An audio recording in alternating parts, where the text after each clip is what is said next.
जय हिंद दोस्तों, इंडिया तक चैनल में आपका स्वागत है। भारतीय इतिहास का यह तीसरा क्लास है और आज के इस क्लास में हम सिक्का एवं वैदिक साहित्य के बारे में पढ़ेंगे। सिक्का एवं वैदिक साहित्यिक स्रोत के बारे में पढ़ेंगे। तो चलिए लेट ना करते हुए हम शुरुआत करते हैं। आज के क्लास में हम सबसे पहले सिक्कों के बारे में पढ़ेंगे। सबसे पहले सिक्कों के बारे में, उसके बाद हम वैदिक साहित्यिक स्रोत के बारे में पढ़ेंगे। तो हमारे साथ बने रहिएगा और अंत में हम बीपीएससी द्वारा इस टॉपिक से पूछे गए प्रश्नों को देखेंगे। तो हमारे साथ बने रहिएगा। चलिए शुरुआत करते हैं। सबसे पहले हम सिक्कों के इतिहास के बारे में थोड़ा सा जानकारी ले लेते हैं। सबसे पहले सिक्कों की जानकारी, सिंधु सभ्यता वाली जो काल था उस समय जनरली सिक्कों का उपयोग तो नहीं किया जाता था, लेकिन सिक्कों के स्थान पे टेराकोटा के बने हुए मोहरों का उपयोग किया जाता था। और सिंधु सभ्यता में अगर सिक्कों या लेन देन की बात करें तो टेराकोटा द्वारा बना हुआ, टेराकोटा एक सेल खड़िया जैसा होता है जिसमें आप स्लेट वगैरह देखे होइएगा, एक कमजोर पत्थर का बना होता है टेराकोटा, और इससे बने हुए सिक्के सिंधु सभ्यता में सिक्के या मोहर बोल सकते हैं जो कि प्रचलन में थे। दूसरा, जब यूनानी शासक आए, कौन से यूनानी शासक, भारत में जब यूनानी शासक आए तो उन्होंने सोना का सिक्का चलाया। यूनानी शासकों ने सोना का सिक्का चलाया। तीसरा है आपका शुद्ध सोना। तो कुषाण शासकों ने भारत में शुद्ध सोने का प्रचलन किया। शुद्ध सोने का सिक्का कौन चलाया था? कुषाण शासकों ने।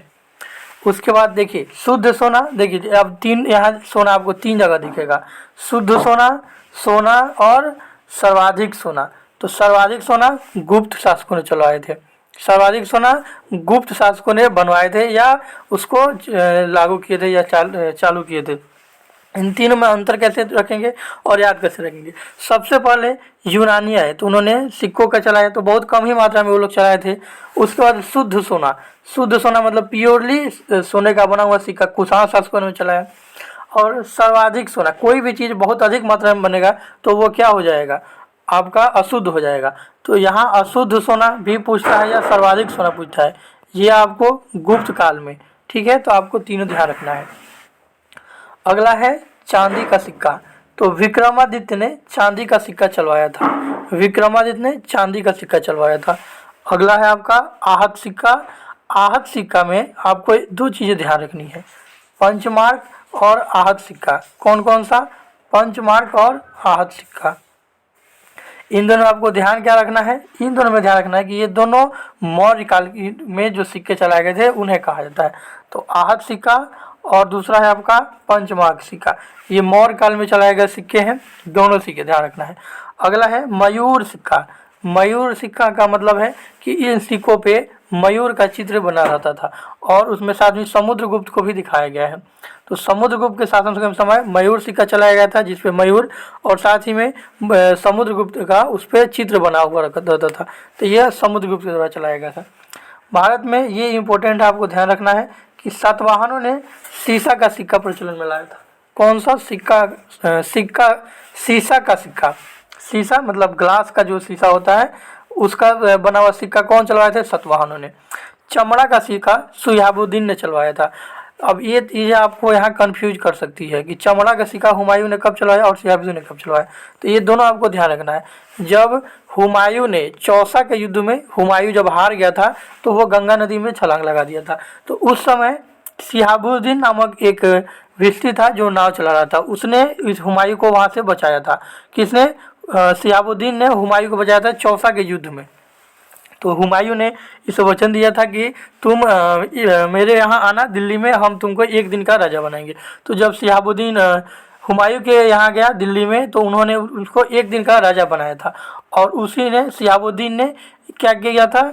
चमड़ा का सिक्का चलाया था। तो ये चीज़ें आपको ध्यान में रखना है। अगला आपका शेरशाह सूरी। ये आपको तो बहुत अच्छे से पता होगा कि रुपया चलाया था शेरशाह सूरी ने। शेरशाह सूरी ने क्या चलाया था? रुपया। यहाँ एक चीज़ आपको ध्यान रखना है कि शेरशाह सूरी ने असरफी भी चलाया था, रुपया भी चलाया था और दाम भी चलाया था। तो इसमें क्वेश्चन क्या पूछता है कि शेरशाह सूरी द्वारा चलाए गए रुपया और दाम में क्या अंतर होता था? एक दाम में और एक रुपया में 1:64 का अंतर होता था। तो ये आपको बस ध्यान रखना है। बाकी हम आपको शेरशाह सूरी के काल में जरूर बताएंगे। चलिए, तो सिक्कों से इतना ही, आगे जितना मिलते जाएगा हम आपको बताते जाएंगे।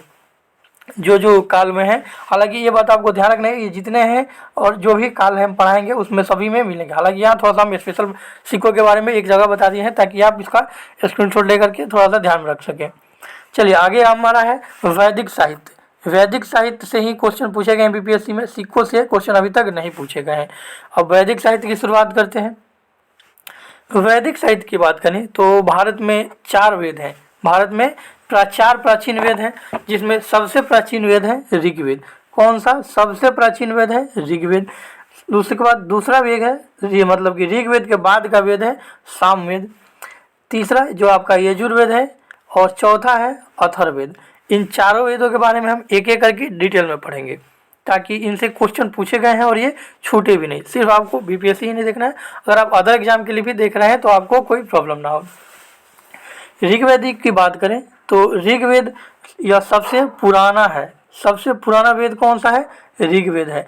सबसे पुराना वेद ऋग्वेद है। आपको ध्यान रखना है कि सबसे पुराना वेद ऋग्वेद है। इसमें क्या है? गायत्री मंत्र की चर्चा है। गायत्री मंत्र की चर्चा ऋग्वेद में। सबसे पुराना वेद सबसे पुराना वेद ऋग्वेद। सबसे नया वेद अथर्ववेद। सबसे नया वेद अथर्ववेद। यहाँ आपको एक और चीज़ ध्यान रखना है कि ऋग्वेद, सामवेद और यजुर्वेद, इन तीनों को मिला करके वेद त्रयी कहा जाता है। क्या? वेद त्रयी कहा जाता है। और फिर अगर चारों को हम मिला दें, देखिए ऋग्वेद, सामवेद, यजुर्वेद को मिला के वेद त्रयी, अगर हम चारों को मिला दें तो इन्हें हम वेद संहिता कहा जाता है। चारों को मिलाकर वेद संहिता। सबसे पुराना ऋग्वेद, सबसे नया अथर्ववेद। अब इसमें इसके डिटेल्स में इस सब के बारे में हम जानना शुरू करते हैं। ऋग्वेद सबसे पुराना है और इसमें गायत्री मंत्र की चर्चा है और इसके और एक डिटेल्स हम अगले स्लाइड पे देखते हैं। आइए अब ऋग्वेद को हम व्याख्या रूप में अच्छे से पढ़ते हैं। ऋग्वेद में क्या क्या दिया हुआ है और क्या इसका परिचय है, इसको हमें क्या याद रखना है और क्या छोड़ना है, इसके बारे में जान लेते हैं। ऋग्वैदिक साहित्य यह वैदिक साहित्य में सबसे प्राचीनतम ग्रंथ है। यह आपको हम बता चुके हैं कि ऋग्वेद वैदिक साहित्य में सबसे प्राचीन है। सबसे प्राचीन वेद ऋग्वेद। इसमें स्रोत एवं प्रार्थनाओं का संकलन है। स्रोत एवं प्रार्थनाओं का संकलन किसमें है? ऋग्वेद में। इसमें कुल 1028 मंडल, 10 मंडल, 1028 सूक्त और 10,552 ऋचाएँ हैं। क्या क्या ध्यान रखिएगा, यहाँ से क्वेश्चन पूछ सकता है। हालांकि यूपीएससी में पूछा है, बीपीएससी में तो अभी तक नहीं पूछा। ये कौन सा? ये वाला हमने आपको बताया कि ऋग्वेद में 10 मंडल, 1028 सूक्त और 10,552 ऋचाएँ हैं। आपको पूरा नहीं याद रखना है, इसमें आप बस 10 मंडल याद रख सकते हैं कि ऋग्वेद में 10 मंडल है और इसमें 1028 सूक्त है। आपको ये 1017 वाला छोड़ भी सकते हैं कि 1017 सकाल काल में और 11 सूक्त बालखिल्य में, ये आप छोड़ सकते हैं। चलिए अब उल्लेख की बात कर लेते हैं कि ऋग्वेद में कौन कौन से चीज़ों का उल्लेख किया गया है। ये सबसे इम्पोर्टेंट है ऋग्वेद में और इसे आपको हमेशा के लिए याद रखना है। ऋग्वेद में सबसे पहले गोत्र की चर्चा की गई है, मतलब गोत्र की सर्वप्रथम चर्चा या उल्लेख ऋग्वेद में मिलता है। शूद्र का सबसे पहले उल्लेख ऋग्वेद में मिलता है। वर्ण का सबसे पहले उल्लेख ये भी ऋग्वेद में मिलता है। तो आपको लिखा भी यहाँ गया है, ध्यान से देखिएगा कि गोत्र, शूद्र, वर्ण शब्द का सर्वप्रथम उल्लेख ऋग्वेद में है। तो इन तीनों को याद रखना है, गोत्र, शूद्र, वर्ण। गोत्र, शूद्र, वर्ण, एकदम रट जाइए। गोत्र, शूद्र, वर्ण, तीनों का उल्लेख आपको ऋग्वेद में किया गया है। इसमें गायत्री मंत्र का भी उल्लेख किया गया है, जिसके रचनाकार विश्वामित्र हैं। ऋग्वेद में गायत्री मंत्र का उल्लेख किया गया है, जिसके रचनाकार विश्वामित्र है। ऋग्वेद में लोहे का कोई उल्लेख नहीं है, ध्यान रखिएगा। ऋग्वेद में लोहे का कोई भी उल्लेख नहीं मिला है। यह आपको हमेशा ध्यान रखना है कि ऋग्वेद में लोहे का कोई भी उल्लेख नहीं मिला है।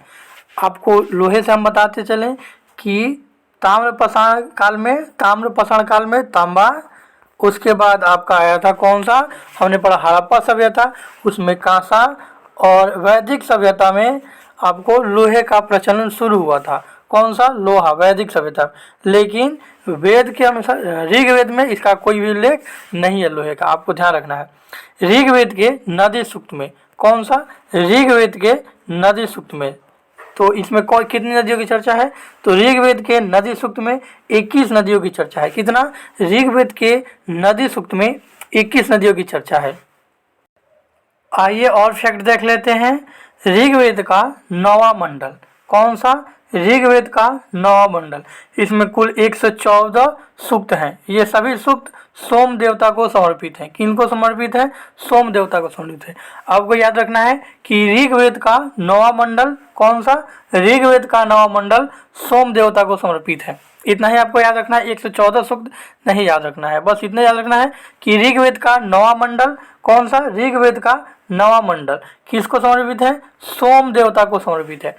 ऋग्वेद में टोटल 10 मंडल है। आपको हम पहले भी बता चुके हैं कि ऋग्वेद में कुल 10 मंडल है और इन 10 मंडलों में आपको पूरा याद नहीं रखना है। कुछ महत्वपूर्ण मंडल है, उन्हीं को याद रखना है। वे महत्वपूर्ण मंडल कौन कौन से हैं उसको आप एक बार ध्यान में रखिएगा। कौन कौन से हैं? तो देखिए, पहला मंडल और दूसरा मंडल आपको छोड़ देना है। कौन कौन सा? पहला मंडल और दूसरा मंडल आपको छोड़ देना है, ठीक है।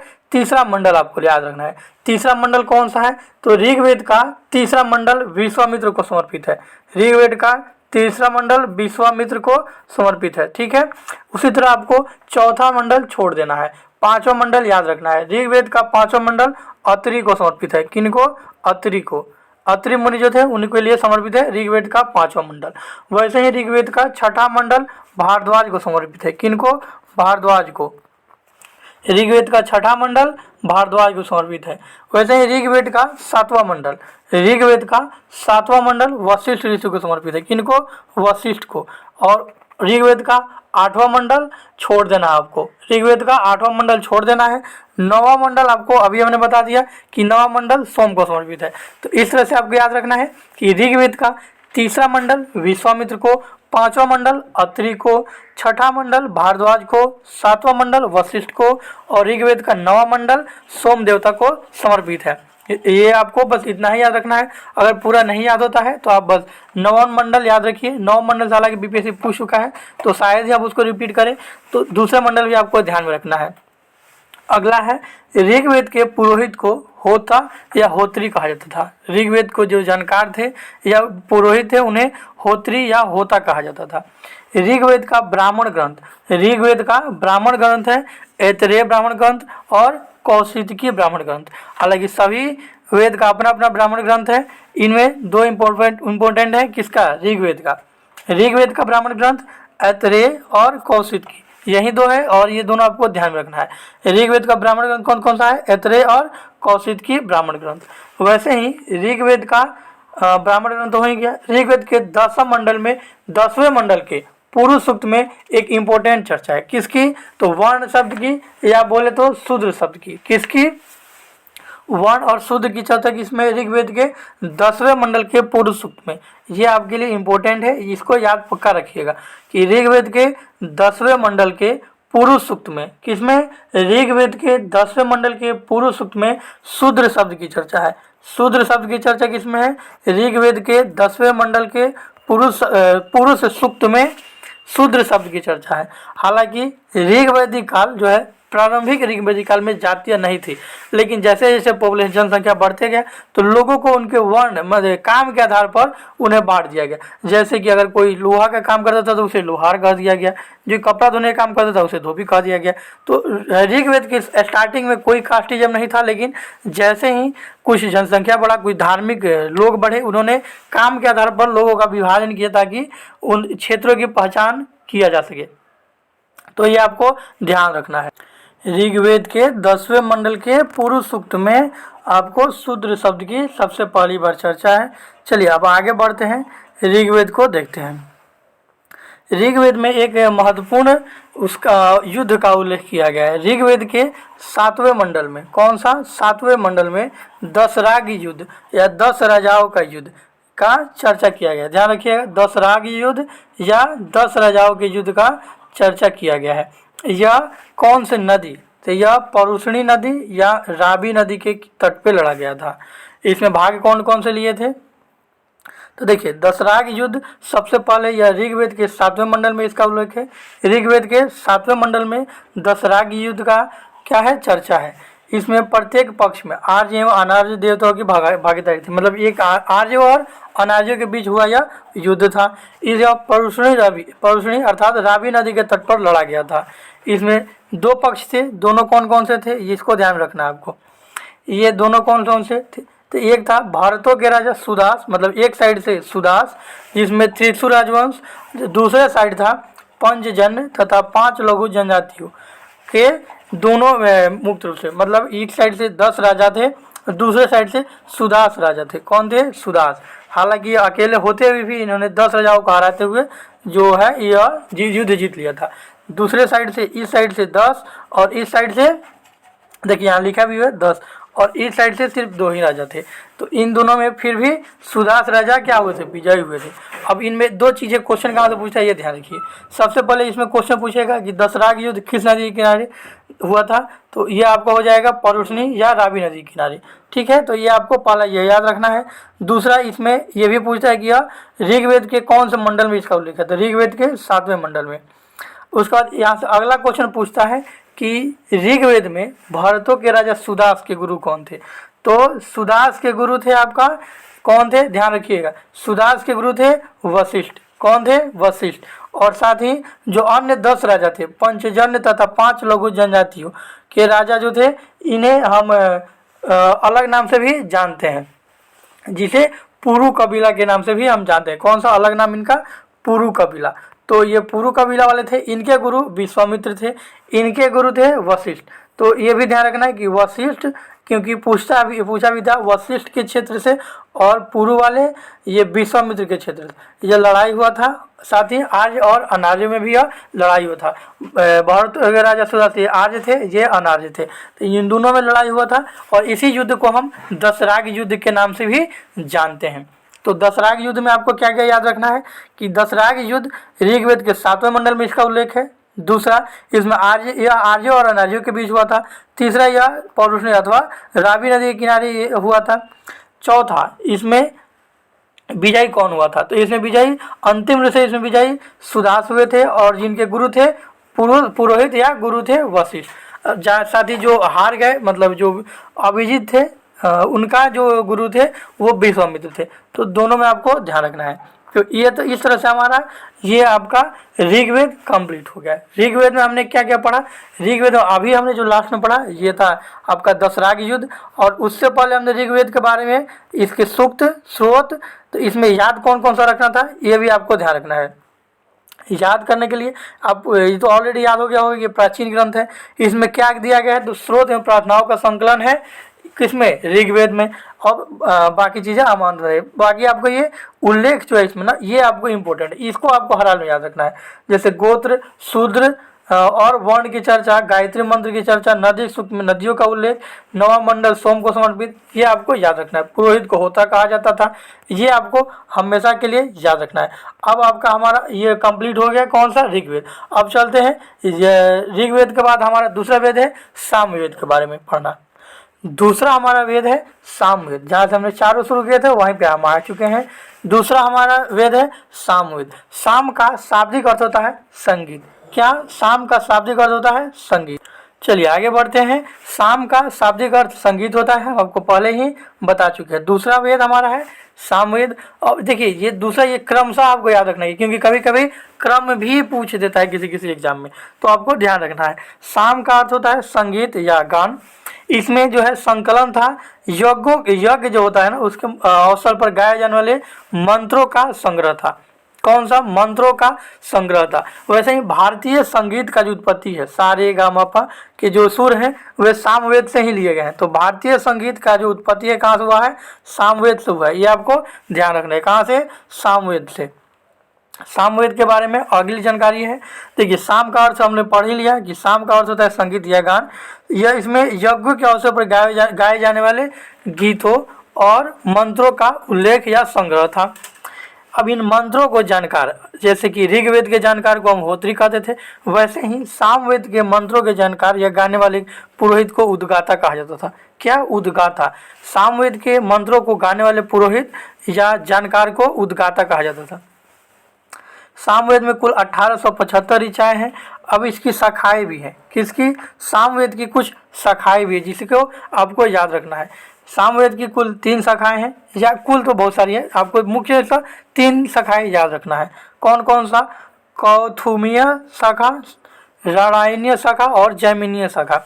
इसमें आपको जैमिनीय याद रखना है बस। उसके बाद है आपका ब्राह्मण ग्रंथ। कौन सा? ब्राह्मण ग्रंथ। तो सामवेद का ब्राह्मण ग्रंथ है तांड या पंचविंश ब्राह्मण ग्रंथ। कौन सा? तांड या पंचविंश ब्राह्मण ग्रंथ, ये आपको ध्यान रखना है। सामवेद का ब्राह्मण ग्रंथ तांड या पंचविंश ब्राह्मण ग्रंथ। वैसे ही आपको हमने बताया था ऋग्वेद का ब्राह्मण ग्रंथ, तो ऋग्वेद का ब्राह्मण ग्रंथ ऐतरेय और कौशिकी था। कौन सा? ऐतरेय और कौशिकी ऋग्वेद का, और आपका ये सामवेद का तांड या पांचविंश। तो ये आपको ध्यान में रखना है। तो इस तरह से हमारा सामवेद में बस इतना ही चीजें ध्यान रखना है। साम का अर्थ गान होता है। भारतीय संगीत की उत्पत्ति सामवेद से। यज्ञों के अवसर पर गाए जाने वाले इसमें मंत्रों और गीतों का संग्रह होता था। इसके उद्गाता अथवा जानकार को पुरोहित को क्या कहता था? उद्गाता कहा जाता था। इनके जानकार को उद्गाता। इसकी 3 शाखाएं हैं, ये छोड़ भी सकते हैं। इसके ब्राह्मण ग्रंथ को आपको याद रखना है, यह तांड या पंचविंश ब्राह्मण ग्रंथ था। तो ये इसके सामवेद हो गया। अब सामवेद के बाद हमारा तीसरा वेद है यजुर्वेद। कौन सा? यजुर्वेद। यजुर्वेद की बात करें तो यजुर्वेद तीसरा क्रम का ये वेद है। पहला ऋग्वेद, दूसरा सामवेद और तीसरा यजुर्वेद है। इसमें युद्ध के नियम, कौन कौन से? युद्ध और युद्ध के नियम ध्यान रखिएगा। युद्ध के नियम, यज्ञ के नियम, बलिदान की विधि, सिर्फ बलिदान नहीं, बलिदान की विधि की चर्चा है। ध्यान रखिएगा। सामवेद में युद्ध की चर्चा नहीं थी, उसमें यज्ञ पे गाए जाने वाले गीतों और मंत्रों की उच्चारण था, लेकिन यज्ञ का जो विधि है उसकी चर्चा यजुर्वेद में है। आइए यजुर्वेद से संबंधित अन्य चीजें देखते हैं। यजुर्वेद में क्या है इसका परिचय, पहले परिचय इसका देख लेते हैं यजुर्वेद का, उसके बाद हम थोड़ा आगे बढ़ेंगे। यजुर्वेद की बात करें तो इसमें स्रोत एवं कर्मकांड की चर्चा है, ये आपको हम पहले बता चुके हैं। स्रोत एवं कर्मकांड की चर्चा यजुर्वेद में है, ये आपको बात ध्यान रखना। इसमें कर्मकांड भी आप सिर्फ याद रखते हैं, स्रोत छोड़ सकते हैं कि स्रोत आपको किसमें था? स्रोत आपको ऋग्वेद में भी था, लेकिन आपको यहाँ कर्मकांड मेनता आपको मुख्यतः याद रखना है। कर्मकांड, युद्ध के नियम, ये आपको मुख्यतः याद रखना है। अच्छा, एक चीज सामवेद में आपको हम नहीं बता पाए थे, वहाँ ध्यान रखिएगा। सामवेद जो है पद खंड में, कौन सा? पद खंड में, लेकिन यजुर्वेद जो है पद और गद्य दोनों में है। यजुर्वेद पद और गद्य दोनों में है। कौन सा? यजुर्वेद गद्य एवं पद दोनों में है। साथ ही यजुर्वेद की 2 शाखाएं हैं। यजुर्वेद की 2 शाखाएं हैं, कौन कौन सा? कृष्ण यजुर्वेद और शुक्ल यजुर्वेद। यजुर्वेद की 2 शाखाएं हैं, कृष्ण यजुर्वेद, शुक्ल यजुर्वेद। ध्यान रखिएगा। यजुर्वेद, सॉरी थोड़ा सा गलती हो गया था, ध्यान रखिएगा। स्रोत एवं कर्मकांड, इसमें मेन मुख्यतः कर्मकांड की चर्चा था आपका यजुर्वेद में। यह गद्य एवं पद दोनों में था। कौन? यजुर्वेद गद्य एवं पद दोनों में है। यजुर्वेद की 2 शाखाएं हैं। ये 2 शाखाएं कौन कौन सी है? कृष्ण यजुर्वेद और शुक्ल यजुर्वेद।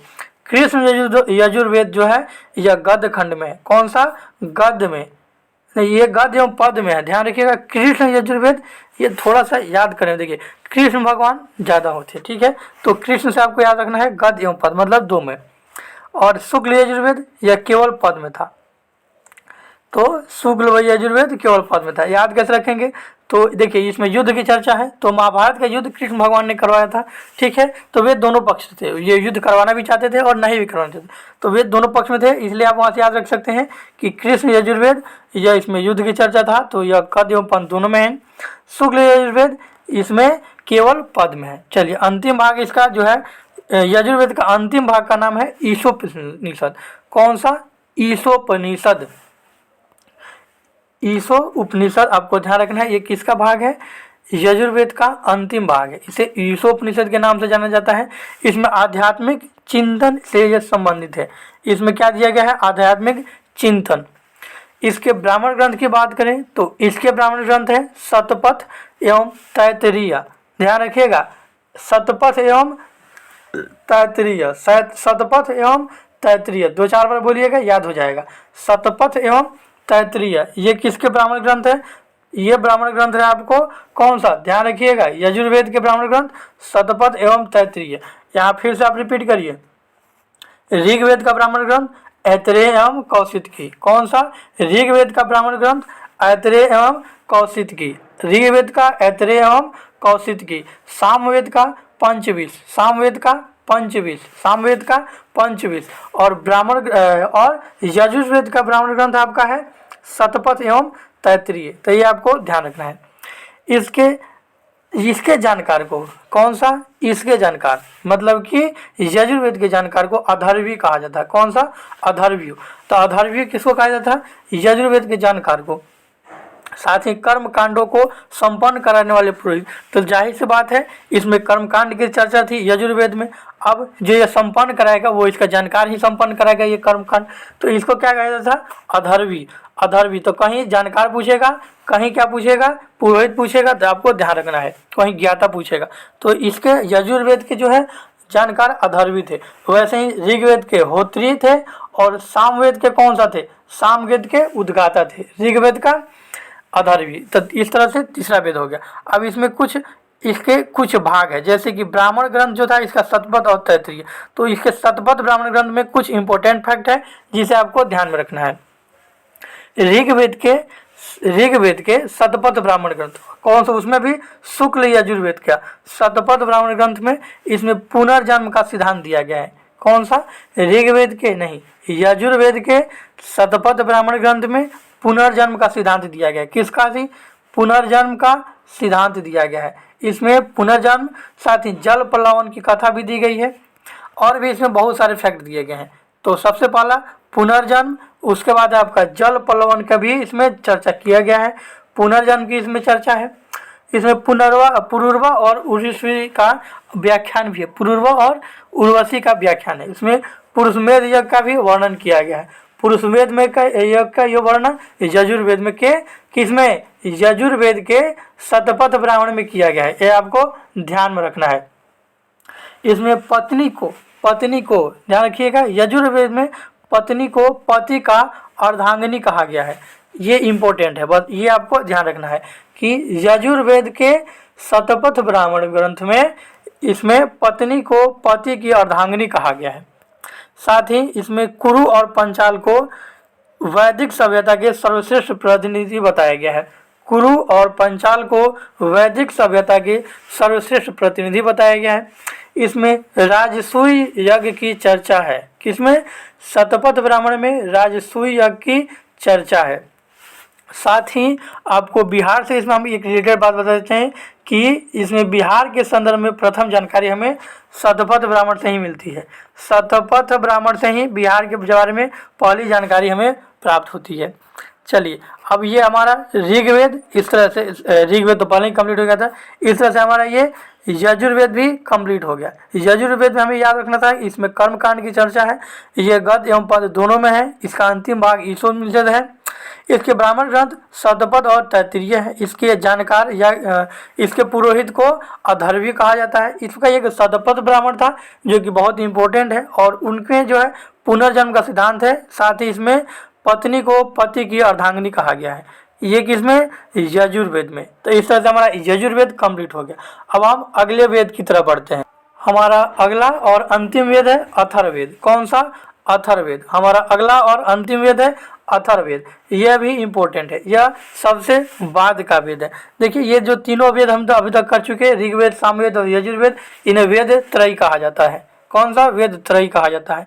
अथर्ववेद के बारे में बात करें तो यह सबसे बाद का या सबसे नया का वेद है। कौन सा, सबसे बाद का या सबसे नया वाला वेद है। इसमें क्या क्या दिया गया है, तो इसमें अथर्ववेद में चिकित्सा, जादू टोना और वशीकरण की चर्चा है। देखिए, ऋग्वेद में आपको क्या था, प्रार्थना और मंत्रों की चर्चा थी। सामवेद में संगीत की चर्चा थी। यजुर्वेद में युद्ध और कर्मकांड की चर्चा। अथर्ववेद में चिकित्सा, जादू टोना, वशीकरण की चर्चा है। तो आपको ये चिकित्सा जरूर याद रखना है। जादू टोना और चिकित्सा भी याद रख सकते हैं। ये जादू टोना में भी वशीकरण आता है। तो बस अथर्ववेद में आपको चिकित्सा याद रखना है। अथर्ववेद से संबंधित और फैक्ट देख लेते हैं। अथर्ववेद के परिचय की बात करें तो इसमें 20 कांड दिए गए हैं। कितने, 20 कांड। मतलब इसको डिवाइड किया गया है 20 भागों में। इसके 20 भागों को ही कांड कहा जाता है। तो इसमें 20 कांड, 731 सूक्त तथा 5987 मंत्र दिए गए हैं। तो इतना डिटेल नहीं याद रखना है, 20 कांड याद करके निकल सकते हैं आप। इसमें देखिए, जो इसमें 5987 मंत्र हैं, इसमें 1200 मंत्र ऋग्वेद से लिए गए हैं। कौन सा, ऋग्वेद से लिए गए हैं। किसके मंत्र, तो आपको ध्यान रखना है कि अथर्ववेद, कौन सा हम पढ़ रहे हैं, अथर्ववेद। अथर्ववेद के जो 1259 मंत्र हैं, इसमें से 1200 जो मंत्र है हूबहू कहाँ से लिए गए हैं? ऋग्वेद से। अथर्ववेद के जानकार को ब्रह्मा बोला जाता है। अथर्ववेद के जानकार को ब्रह्म ऋषि या ब्रह्मा बोला जाता है। ठीक है, अथर्ववेद के मंत्रों का उच्चारण करने वाले पुरोहित को ही ब्रह्मा बोला जाता है। देखिए, तो हम यही आपको बताना चाह रहे थे कि जो जानकार या पुरोहित, कहीं जानकार दिया है, कहीं पुरोहित दिया है, कहीं उद्गाता दिया है, तो इस तरह से आपको इसमें कंफ्यूज नहीं होना है। कहीं कर्म कांड कराने वाले दिए हैं, तो इस तरह से आपको ध्यान रखना है कि अथर्ववेद के जो पुरोहित हैं वो कौन है? ब्रह्मा है। अथर्ववेद की 2 शाखाएं हैं, पिपलाद और शौनक। अथर्ववेद की 2 शाखाएं हैं, पिपलाद और शौनक। ये आपको नहीं याद रखना है, बस यह याद रखना है कि अथर्ववेद के जो मंत्रों का उच्चारण करने वाले जो पुरोहित हैं उन्हें ब्रह्मा कहा जाता था। इसमें 20 कांड है। इसमें उल्लेख क्या हुआ है इसकी, ये सबसे इम्पोर्टेंट है। कौन सा? कि इसमें उल्लेख क्या हुआ है, ये सबसे इम्पोर्टेंट है। सभी का, चारों जो वेद है इनमें सबसे इम्पोर्टेंट यही है कि इनमें उल्लेख किसका है। क्वेश्चन यहीं से पूछा जाता है। तो सबसे पहले उल्लेख की बात करें तो इसमें मगध तथा अंग का उल्लेख मिलता है। किसमें? आपको अथर्ववेद में। अथर्ववेद में आपको मगध तथा अंग का उल्लेख मिलता है। इन दोनों को, मगध तथा अंग को अथर्ववेद में दूरस्थ प्रदेश कहा गया है। क्या कहा गया है? दूरस्थ प्रदेश। मगध तथा अंग को दूरस्थ प्रदेश कहा गया है। इसी में सभा और समिति प्रजापति की 2 पुत्रियां बताई गई है। किसमें? अथर्ववेद में सभा और कहा गया, सभा और समिति प्रजापति की 2 पुत्रियां कौन थी? सभा और समिति को प्रजापति, प्रजापति कौन है? ब्रह्मा जी की 2 पुत्रियां बनाई गई हैं। तो प्रजापति, ब्रह्मा जी को ही प्रजापति कहा गया है, या फिर प्रजापति ही याद रखना है। तो अथर्ववेद में सभा और समिति को प्रजापति की 2 पुत्रियां कहा गया है। ब्राह्मण ग्रंथ की बात करें तो इसके अथर्ववेद, अथर्ववेद का ब्राह्मण ग्रंथ एकमात्र है इसका गोपथ। कौन सा? गोपथ। गोपथ ब्राह्मण ग्रंथ है किसका? सिर्फ आपको ध्यान रखना है अथर्ववेद का। अब आपको हम एक बार फिर से रिपीट करवाएंगे ताकि चारों याद हो जाए। कौन सा? चारों याद करने के लिए। जैसे कि आपको ऋग्वेद का ब्राह्मण ग्रंथ था ऐत्रेय और कौशिकी, ऐत्रेय और कौशिकी ऋग्वेद का। सामवेद का था आपका पंचवीर, सामवेद का पंचवीर। यजुर्वेद का था आपका, ध्यान रखिए, रिकॉल करिए माइंड में, यजुर्वेद का ब्राह्मण ग्रंथ आपका शतपथ था, तैत्तिरीय था। ध्यान रखिएगा, तैत्तिरीय पूछेगा तो तैत्तिरीय पूछेगा तो यजुर्वेद, और ऐतरेय पूछेगा, ऐतरेय पूछेगा तो आपका ऋग्वेद। अथर्ववेद का ब्राह्मण ग्रंथ है गोपद। तो आपको इसमें कंफ्यूज नहीं होना है, ब्राह्मण ग्रंथ से क्वेश्चन पूछ सकता है। ठीक है, तो ये हमारा इस तरह से चौथा वेद भी आपका हमारा कंप्लीट हो गया। अथर्ववेद में हमको क्या याद रखना था? इसमें 20 कांड है। इसमें मंत्रों का उच्चारण करने वाले पुरोहित को ब्रह्मा कहा गया है। इसमें कर्म कांड की चर्चा की गई है। इसमें जादू टोना, वशीकरण और चिकित्सा की चर्चा है। साथ ही इसमें मगध तथा अंग को दूरस्थ प्रदेश कहा गया है। और सभा और समिति की 2 पुत्रियां हैं। सभा और समिति प्रजापति की 2 पुत्रियां हैं। इसे भी आपको ध्यान रखना है। तो इस तरह से आप इसका स्क्रीनशॉट ले सकते हैं, क्योंकि इसमें सबसे मेन यही है। हालांकि स्क्रीनशॉट लेने की जरूरत नहीं है। ये सारे पीडीएफ आप हमारे टेलीग्राम चैनल पर डाउनलोड कर सकते हैं। आपको सारे पीडीएफ डाउनलोड किए हुए ही मिलेंगे। चलिए अब आगे बढ़ते हैं। ये हो गया हमारे चारों वेद। एक एक करके हमने ऋग्वेद, सामवेद, यजुर्वेद और अथर्ववेद चारों वेदों के बारे में हमने जान लिया है। अब आता है बारी इनके उपवेद के बारे में, और फिर इसके बाद हम उपनिषद के बारे में जानेंगे। चारों वेदों के बारे में हम संपूर्ण डिटेल रूप में पढ़ चुके हैं, जो कि पीटी में एग्जाम में जहाँ से क्वेश्चन आते हैं। ध्यान रखिएगा, बीपीएससी के लिए ही है, हम ये क्लास करवा रहे हैं। आगे है आपका कुछ इसमें इम्पोर्टेंट फैक्ट, जैसे कि 5वां वेद पुराण का बोला जाता है। 4 वेद तो हमने पढ़ ही लिया, ऋग्वेद, सामवेद, यजुर्वेद, अथर्ववेद। ठीक है, चारों वेद के बारे में डिटेल से पढ़ लिया। 5वां वेद कौन सा है? तो पुराणों को हम 5वां वेद के नाम से जानते हैं। क्या? पुराणों को हम 5वां वेद के नाम से जाना जाता है। कुल पुराणों की संख्या 18 है। कुल पुराणों की संख्या 18 है। इसमें सबसे प्राचीन पुराण मत्स्य पुराण है। कौन सा? सबसे प्राचीन पुराण मत्स्य पुराण है। देखिए यहाँ आपको दिख रहा होगा, सबसे प्राचीन पुराण मत्स्य पुराण, इसकी संख्या 18 है और पुराणों का ही 5वां वेद कहा जाता है। इसके बाद है उपवेद। ये इन वेदों के बाद हमको पढ़ना है उपवेद के बारे में। अब उपवेद क्या है? तो वेदों को समझने के लिए, इनको समझने के लिए कुछ इनके इजी शब्द के साथ कुछ वेद बनाए गए जिन्हें ही उपवेद कहा गया। तो ऋग्वेद का जो उपवेद है वो कौन सा है, तो ये आपको यहाँ हम आपको बताते जाएंगे, ध्यान रखिएगा। यह है वेद, कौन सा वेद, ये है आपका इसका उपवेद, और यहाँ हम इसके जानकार या ज्ञाता भी लिख सकते हैं, उपवेद या यहाँ जानकार, तीसरे जवाब पे। तो ऋग्वेद का उपवेद है आयुर्वेद, ऋग्वेद का उपवेद है आयुर्वेद, इसके जानकार को होत्री बोला जाता था। क्या होता या होत्री, तो ध्यान रखना है आपको। ऋग्वेद के उपवेद है आयुर्वेद, इसके जानकार को होता या होत्री बोला जाता था। वैसे ही सामवेद का जो है, सामवेद का उपवेद है गंधर्ववेद। कौन सा, गंधर्ववेद, और इसके जानकार को उद्गाता बोला जाता है। क्या क्या, उद्गाता, ये आपको हम पहले भी पढ़ा चुके हैं। यजुर्वेद के जो उपवेद है इसे धनुर्वेद कहा जाता था। कौन सा, यजुर्वेद का जो उपवेद है इसे धनुर्वेद कहा जाता है, और इसके जानकार को अथर्वी कहा जाता है। क्या, अथर्वयु। अथर्ववेद का जो है इसका उपवेद शिल्पवेद है, अथर्ववेद का जो है उपवेद शिल्पवेद है, और इसके जानकार को हम क्या बोलते हैं, ब्रह्मा बोलते हैं। तो आपको जानकार हम पहले बता चुके हैं, अब इसके उपवेद सिर्फ बता रहे हैं और आपको इसका उपवेद ध्यान रखना है। अब इसको याद कैसे करेंगे, देखिए आप कंफ्यूज नहीं होइएगा। आयुर्वेद मतलब कि चिकित्सा की चर्चा ऋग्वेद में है, चिकित्सा की चर्चा अथर्ववेद में, चिकित्सा की चर्चा अथर्ववेद में, हम आपको वहीं बताने वाले थे, लेकिन इसका उपवेद जो है आयुर्वेद है। तो इससे आप कंफ्यूज नहीं होइएगा कि ऋग्वेद का उपवेद आयुर्वेद है, इसलिए आयुर्वेद अर्थात चिकित्सा की चर्चा ऋग्वेद में होगी, ऐसा बिल्कुल भी नहीं है। अथर्ववेद में ही है आपका चिकित्सा और आयुर्वेद की चर्चा है। तो ऋग्वेद का जो उपवेद है आयुर्वेद, लेकिन आयुर्वेद या चिकित्सा की चर्चा ये किसमें है, अथर्ववेद में है। तो आपको ये चीज़ें ध्यान रखना है। ऋग्वेद का आयुर्वेद, ऋग्वेद का आयुर्वेद, सामवेद का गंधर्ववेद। साम मतलब गान होता है, और गान लोग कौन, गान मतलब संगीत वगैरह कौन करते हैं, तो ये गंधर्व लोग ही करते हैं, ठीक है। यजुर्वेद का धनुर्वेद, धनुर्वेद मतलब कि देखिए यजुर्वेद में युद्ध की चर्चा है, और युद्ध प्राचीन में धनुष से होता था, तो यजुर्वेद का धनुर्वेद हो जाएगा। ऐसे ही अथर्ववेद की बात करें तो अथर्ववेद एक का शिल्पवेद है। अथर्ववेद में शिल्प कार्य जैसे कि वशीकरण, और आपको हमने बताया क्या, जादू टोना, तो इस तरह से करके शिल्प बनाना, तो ये क्या है, शिल्प। इस तरह से आपको इसे याद करने का ट्रिक है, मतलब कि रिलेट करके इस तरह से आपको याद करने में ज़्यादा आसानी होगी। उसके बाद मैंने आपको बता दिया कि पांचों वेद पुराण है, और पुराणों की संख्या 18 है। सबसे प्राचीन मत्स्य पुराण है। उपवेद में आपको ध्यान रखना है कि ऋग्वेद का उपवेद आयुर्वेद, सामवेद का गंधर्ववेद, यजुर्वेद का धनुर्वेद, और अथर्ववेद का शिल्पवेद। तो इस तरह से ये आपको चारों उपवेद वेदों के उपवेद ध्यान रखने हैं। चलिए अब हम आगे बढ़ते हैं, और उपवेद के बाद आपको उपनिषद या वेदांत वगैरह हम बता।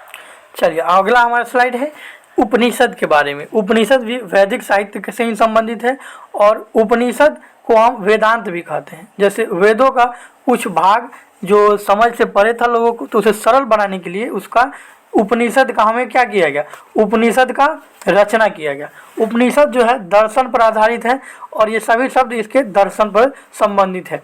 उपनिषद का शाब्दिक अर्थ की बात करें, ये ध्यान रखिएगा, उपनिषद का शाब्दिक अर्थ है गुरु के समीप बैठकर ज्ञान प्राप्त करना।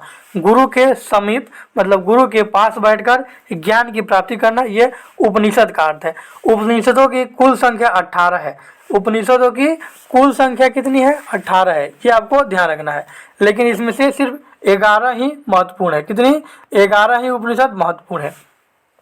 अब गोत्र की चर्चा जलोपनिषद में, हालांकि यह हम आगे भी आपको बताएंगे कि किस उपनिषद से कौन सा शब्द लिया गया है, किस उपनिषद कौन से किस लिए फेमस है, और क्या क्या हम उससे ग्रहण किए हैं, कौन कौन से फेमस वर्ड या लिए हैं। तो आइए हम उपनिषद के बारे में कुछ और भी जानकारियाँ पहले जुटा लेते हैं। उपनिषद को वेदांत भी कहा जाता है। क्या, वेदांत। उपनिषद का परिचय के बाद यह दर्शन पर आधारित है, यह हम पहले ही बता चुके हैं। इसका शाब्दिक अर्थ होता है गुरु के पास बैठकर ज्ञान की प्राप्ति हुई। देखिए इसमें दिया है ज्ञान की प्राप्ति हेतु शिष्य का गुरु के समीप बैठना। हम सिंपली बता दिए कि गुरु के पास बैठकर ज्ञान की प्राप्ति करना ही उपनिषद का शाब्दिक अर्थ होता है। उपनिषद में कुछ उल्लेख किए गए हैं, उपनिषदों में कुछ उल्लेख किए गए हैं। कितने उपनिषद है ये पहले ही बता चुके हैं, 108 है, जिसमें 11 महत्वपूर्ण है। अब कुछ उपनिषद है और उसमें कुछ वर्ड या कुछ चीज़ों के बारे में जानकारी दी गई है। तो उपनिषद हमारे बाएं साइड में उपनिषद है और दाएं साइड में उनके उल्लेख हैं। तो ये आपको हम बताते चलेंगे, इसको याद रखना है। मोक्ष का पहला उल्लेख, तो मोक्ष का पहला उल्लेख श्वेताश्वर उपनिषद में किया गया है।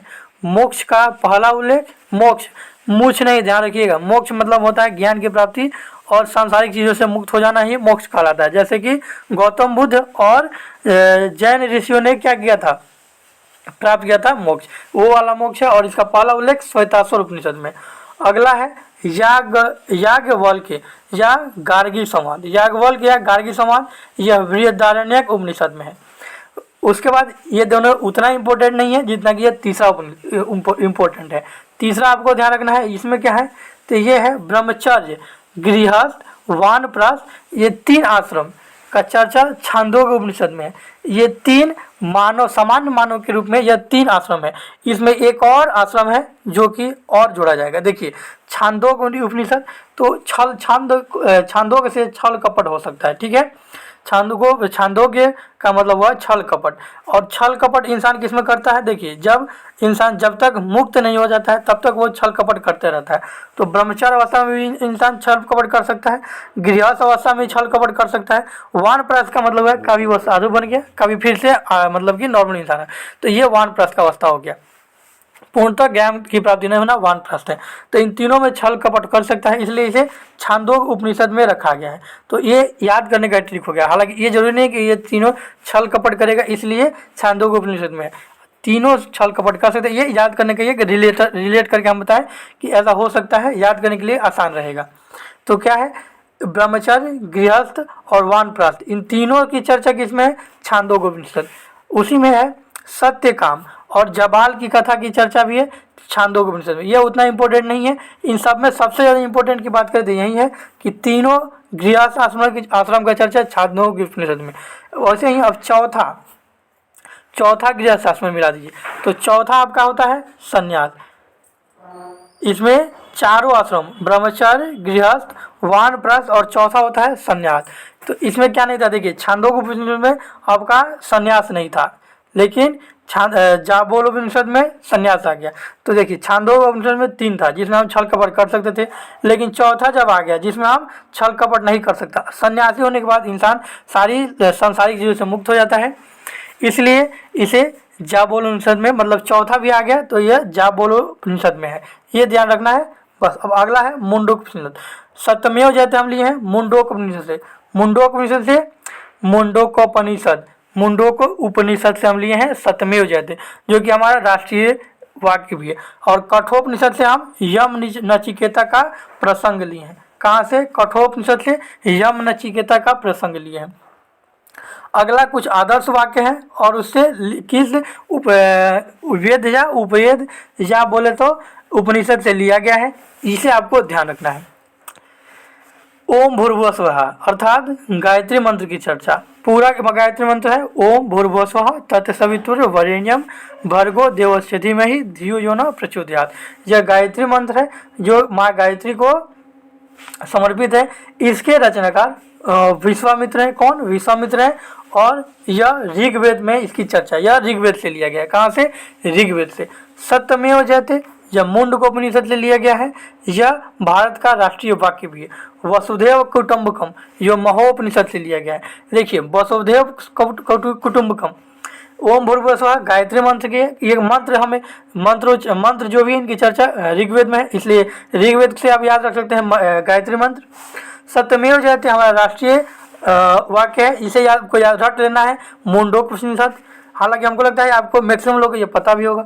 वसुधैव कुटुंबकम ये बहुत ही महान विचारधारा है कि पूरा विश्व ही हमारा परिवार है, और इसलिए यह लिया गया यहाँ कहाँ से, तो यह महोपनिषद से लिया गया। अतिथि देवो भव यह तैत्तिरीय उपनिषद से लिया गया है। और मातृ देवो भव, कौन सा, मातृदेवो भव, मातृदेवो भव आपको लिया गया है तैत्तिरीय उपनिषद से। वैसे ही सर्वे भवन्तु सुखिनः लिया गया है बृहदारण्यक उपनिषद से। बृहदारण्यक उपनिषद से है सर्वे भवन्तु सुखिनः। तमसो माह ज्योतिर्गमय, तमसो माह ज्योतिर्गमय, यह भी बृहदारण्यक उपनिषद ले लिया गया है। देखिए बृहदारण्यक का मतलब होता है, मतलब तो छोड़िए, इसका हम याद कैसे करिएगा ये बताते हैं। बृह मतलब बृहद, दारण्यक मतलब जो वन में रहते हो, तो जो वन में रहने वाले ऋषि मुनि होते हैं या वन को, आरण्य का मतलब होता है वन, आरण्य मतलब वन, आरण्य के इसमें शब्द छुपा हुआ है, तो आरण्य का मतलब होता है वन। और वन सभी को हमेशा सुख देते हैं, वन हमें हमेशा क्या देते हैं, सुख देते हैं। तमसो में ज्योतिर्गमय, उनसे बहुत कुछ सीखने का ज्ञान भी मिलता है। तो इस तरह से आप बृहदारण्यक के उपनिषद का ये दोनों वर्ड याद रख सकते हैं कि यह कहाँ से लिया गया है। तो इस तरह से हमारा उपनिषद भी कंप्लीट हो गया। कौन सा उपनिषद भी कंप्लीट हो गया। आइए कुछ इंपॉर्टेंट फैक्ट जो बचे हुए वो भी देख लेते हैं। अभी तक हमने इस क्लास में सिक्कों का इतिहास, साथ ही सभी वेद, उसके बाद हमने पढ़ा महत्वपूर्ण उपनिषद और वेदांत, साथ ही हमने कौन कौन से वर्ड उपनिषदों से लिए गए हैं वो भी पढ़ा। अब आगे है महाकाव्यों के बारे में। तो हिंदू धर्म में या हमारे भारतीय ग्रंथ में दो महाकाव्य है। ये दो महाकाव्य कौन कौन से हैं? एक है रामायण, ये रामायण के रचयिता कौन है? वाल्मीकि। ध्यान से रखिएगा कि रामायण के रचयिता है वाल्मीकि। इसमें 24,000 श्लोक है। कितने? 24,000 श्लोक है। किसमें? रामायण में 24,000 श्लोक है। इसमें इसके भागों को कांड कहा जाता है और इसमें कुल 7 कांड है। आप सुने भी होगा, सुंदर कांड, इस तरह से अयोध्या कांड, इस तरह से करके 7 कांड है। बस इतना ही याद रखना कि 7 कांड है, बाकी नहीं पूछेगा। महाभारत में इसके रचयिता है वेद व्यास। रामायण में ध्यान रखिएगा वाल्मीकि। रामचरितमानस पूछेगा तो वो हो जाएगा तुलसीदास। अगर रामायण पूछता है तो वाल्मीकि। महाभारत की बात करें तो महाभारत के रचयिता है वेद व्यास। इसमें 1,00,000 श्लोक है। कितने? 1,00,000 श्लोक है। प्रारंभिक नाम मतलब इसका पहले नाम था जय संहिता, जिसमें 8800 श्लोक थे। महाभारत में कुल 18 पर्व है। कौन सा? 18 पर्व। मतलब महाभारत के जो भाग हैं ना, जैसे रामायण के भाग है वैसे महाभारत के भाग है। तो महाभारत के जो भाग हैं उन्हें पर्व कहा जाता है। रामायण के जो भाग है उन्हें कांड कहा जाता है। इसमें सबसे महत्वपूर्ण पर्व है भीष्म पर्व, जिसमें भगवद गीता अर्थात युद्ध के समय जब भगवान कृष्ण अर्जुन को जो संदेश देते हैं, भगवद गीता का जो उपदेश देते हैं, उसे भीष्म पर्व कहा गया है। तो इस तरह से महाकाव्यों के बारे में आपको इतनी जानकारी याद रखनी है, बस इतने ही, इससे ज़्यादा नहीं याद रखनी है। हो गया। तो इस तरह से ये हमारा क्लास में लगभग हम कंप्लीट कर चुके हैं। अब हम देखेंगे कि इस टॉपिक से बीपीएससी में कैसे कैसे क्वेश्चन पूछे गए। अब हमने अभी तक देख लिया है सिक्कों का इतिहास, वैदिक इतिहास, वेदों के उपवेद और साथ ही उपनिषदों के बारे में। अब थोड़ा सा साहित्य की बात हो ही रही है तो जैन और बौद्ध साहित्य के बारे में भी हम थोड़ा सा देख लेते हैं। हालांकि आपको हम जब जैन बौद्ध पढ़ाएंगे तो उसमें भी बताएंगे। जैन साहित्य की बात करें तो इसमें आगम, अंग, उपांग, आदि पुराण, ये कौन सा है? जैन साहित्य है। इसमें सबसे पुराना कौन सा है? तो इसमें सबसे पुराना है 14 पूर्वा। सबसे पुराना जैन ग्रंथ है 14 पूर्वा। बस यहाँ आपके नाम ध्यान रखना है कि जैन धर्म के कौन कौन से आपको साहित्य हैं। तो जैन धर्म के साहित्यों की बात करें तो आगम, अंग, उपांग, आदि पुराण, 14 पूर्वा, कल्पसूत्र, भगवती सूत्र, आचरांग सूत्र। देखिए याद कैसे रखेंगे? 3 एक साथ याद रखिए। कौन कौन सा? आगम, अंग, उपांग, ये याद हो जाएगी एक बार में। आगम, अंग, उपांग, ठीक है। कौन सा जी? आगम, अंग, उपांग, आगम, अंग, उपांग, आगम, अंग, उपांग। अगला है आगम, अंग, उपांग। अगर याद हो गया तो आप इसके आगे याद कीजिए। सूत्र, कल्प सूत्र, भगवती सूत्र, आचरांग सूत्र। 3 सूत्र है। कौन कौन सा? कल्प सूत्र, भगवती सूत्र और आचरांग सूत्र। 14 पूर्वा जो कि सबसे पुराना है। कौन? 14 पूर्वा। ये तो ऐसे ही याद हो गया, 14 पूर्वा जो सबसे पुराना है। और एक है आदि पुराण। चलिए अब बौद्ध साहित्य में चलते हैं। बौद्ध साहित्य में कौन कौन सा है? तो इसमें है अंगुत्तर निकाय, जिसमें 16 महाजनपदों की चर्चा है।